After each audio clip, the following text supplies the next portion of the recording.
Good morning, students. I hope you are fit and fine at your home. तो बेटे आज हम शुरू करेंगे क्लास +1 का next topic that is acceleration. तो बेटे एक्सेलरेशन क्या होता है?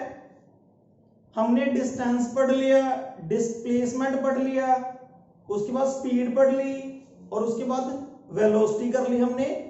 आज हम कर रहे हैं बेटा एक्सेलरेशन। एक्सेलरेशन क्या होता है? Acceleration may be defined as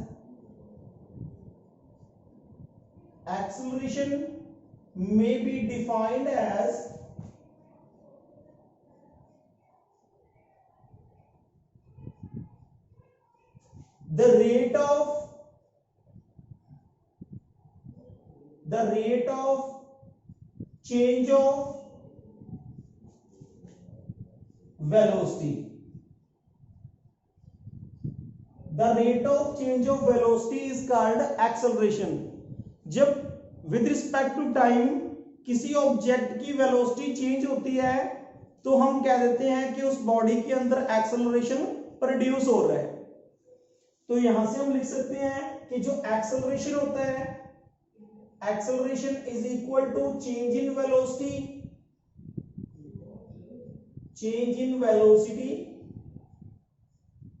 per unit time interval,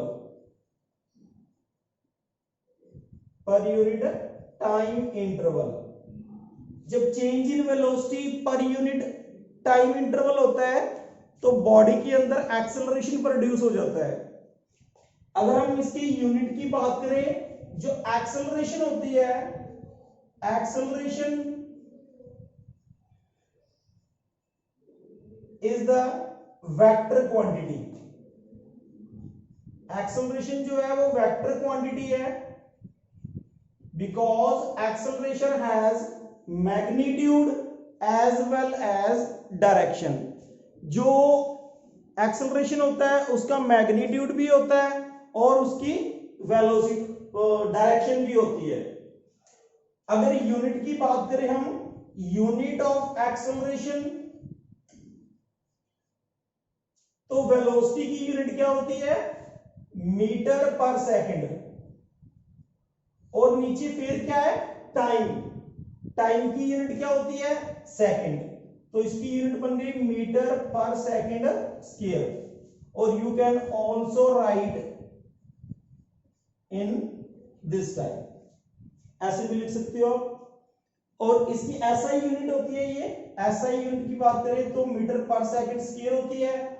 और अगर हम सीजीएस यूनिट की बात करें तो CGS unit of acceleration is, metre की जगह सेंटीमीटर आ जाएगा और सेकंड की जगह सेकंड ही रहेगा।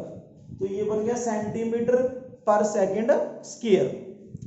उसके बाद डायमेंशनल फॉर्मूले की बात करते हैं हम। डायमेंशनल फॉर्मूला क्या होगा? डायमेंशनल फॉर्मूला ऑफ एक्सेलरेशन, देखो ऊपर है वेलोसिटी का फॉर्मूला होता है LT-1 और नीचे क्या है? टाइम का फॉर्मूला होता है T। तो आपके अकॉर्डिंग डायमेंशनल फॉर्मूला क्या हो सकता है? दैट इज LT-2 और you can also right M0 L1 T-2। आप इस तरह भी लिख सकते हैं इसको, डायमेंशनल फॉर्मूला ऑफ एक्सेलरेशन। उसके बाद हम बात करते हैं बेटा, जब भी अगर कोई object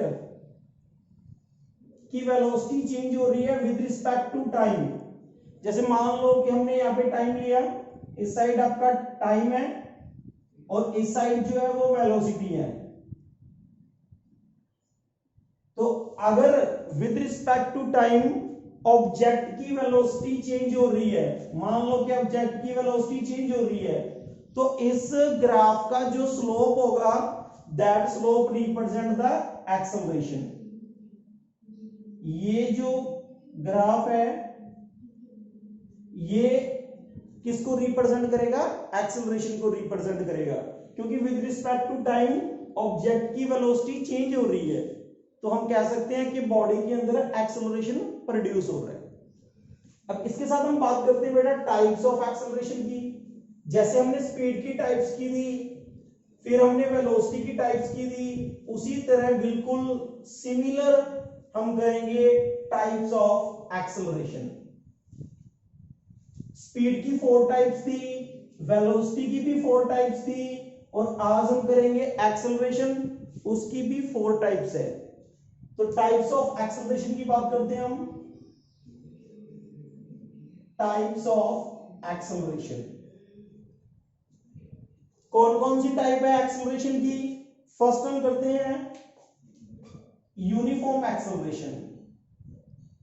uniform acceleration, uniform acceleration कब होता है बेटा? देखो चेंज इन वेलोसिटी है, अब बात कर रहे हैं यूनिफॉर्म की, तो अगर इक्वल वेलोसिटी चेंज होती है in equal interval of time, तो हम कह सकते हैं when equal velocity changes, when equal velocity changes in equal interval of time, in equal interval of time, तो बॉडी के अंदर प्रोड्यूस होने वाला एक्सेलरेशन यूनिफॉर्म होगा। अगर बॉडी की वेलोसिटी इक्वली चेंज हो रही है in equal interval of time, then the acceleration produced in the body is called uniform acceleration. जैसे मैं बात करूं कि फर्स्ट 5 सेकंड के अंदर अगर वेलोसिटी चेंज हुई है 5 मीटर पर सेकंड, इतनी वेलोसिटी चेंज हुई है। नेक्स्ट 5 सेकंड के अंदर फिर हम बात करें कि वेलोसिटी कितनी चेंज हुई है 5 मीटर पर सेकंड, तो देखो टाइम इंटरवल भी सेम है और वेलोसिटी चेंज भी जो है वो सेम है। तो यहां से हम कह सकते हैं बॉडी के अंदर प्रोड्यूस होने वाला एक्सेलरेशन यूनिफॉर्म होगा। सेकंड टाइप करते हैं बेटे हम, that is non uniform, non uniform acceleration. Word से क्लियर हो गया कि यूनिफॉर्म नहीं है, और यूनिफॉर्म कब नहीं होगा? जब या तो टाइम इक्वल ना हो या चेंजेस इक्वल ना हो। तो यहां से हम कह सकते हैं व्हेन बॉडी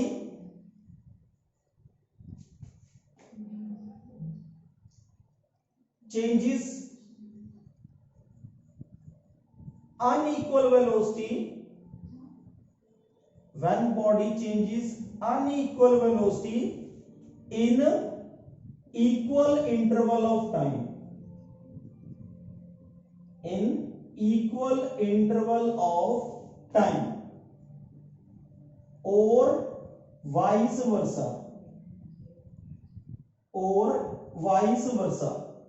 हम कह सकते हैं अगर बॉडी की वेलोसिटी इक्वली चेंज नहीं हो रही है तो हम कह सकते हैं कि बॉडी का जो एक्सेलरेशन है वो नॉन यूनिफॉर्म है।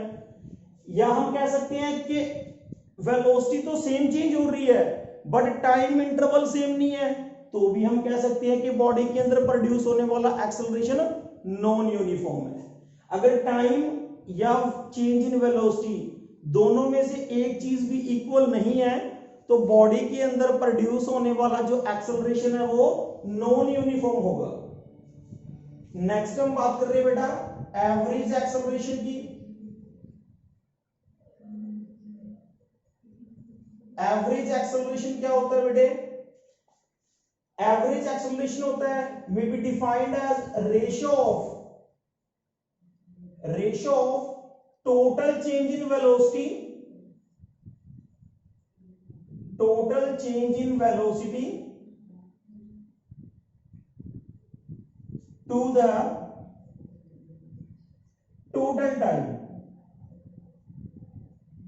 to the total time। Ratio है बेटा ये किस चीज की? Total change in velocity to the total time. तो यहां से हम लिख सकते हैं कि एक्सेलरेशन जो होगा that is total change in velocity, total change in velocity to the total time interval, उसको हम क्या देते हैं बेटा average acceleration, this is called average acceleration.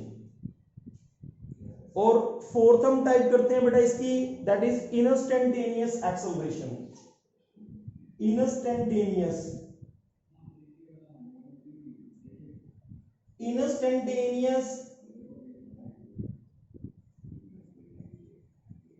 Acceleration क्या होता है बेटा, जैसे हमने वेलोसिटी में किया था, it is the limiting value of average velocity, बिल्कुल उसी तरह यहां पे हम लिखेंगे it is the limiting value of average acceleration.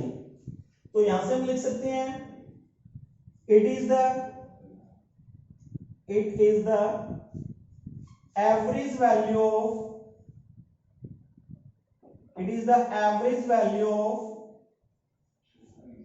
sorry, it is the limiting value of, it is the limiting value of average acceleration, it is the limiting value of average acceleration where time taken is very small, where time taken is very small। यहां पे हमने क्या किया है, instantaneous acceleration जो होता है बेटे वो होता है limiting value of average acceleration, और यहाँ पे कंडीशन क्या है कि जो टाइम, जिस टाइम के लिए हम एक्सेलरेशन चेक कर रहे हैं, जिस स्मॉल टाइम के लिए हम एक्सेलरेशन को नोट कर रहे हैं, that time period is very small. तो यहां पे हम लगाएंगे बेटा इंस्टेंटेनियस एक्सेलरेशन जो होगा that is limiting value of average acceleration, और लिमिट क्या है, delta t approaches zero, delta t tends to zero, और यहां पे हम लिखेंगे delta v change in velocity per unit time interval. तो delta v over delta t के ऊपर लिमिट लगा दी हमने, और लिमिट क्या है, time period is very small, तो ये किसके अंदर कन्वर्ट हो जाता है, dv over dt, it becomes derivative of velocity. तो इंस्टेंटेनियस एक्सेलरेशन क्या है, dv over dt, the derivative of velocity with respect to time, तो उसको हम कह देते हैं इंस्टेंटेनियस एक्सेलरेशन। तो एक्सेलरेशन क्या होता है बेटा आप लोगों को पता चल गया होगा, उसकी units, dimensional formula, and acceleration is the vector quantity, और ये इसकी 4 टाइप्स। ये पूरा टॉपिक आप लोगों को समझ में आ गया होगा। अगर इससे रिलेटेड आपको कोई भी दिक्कत आए, आपका कोई भी क्वेश्चन हो, तो आप मेरे से पूछ सकते हैं। Thank you.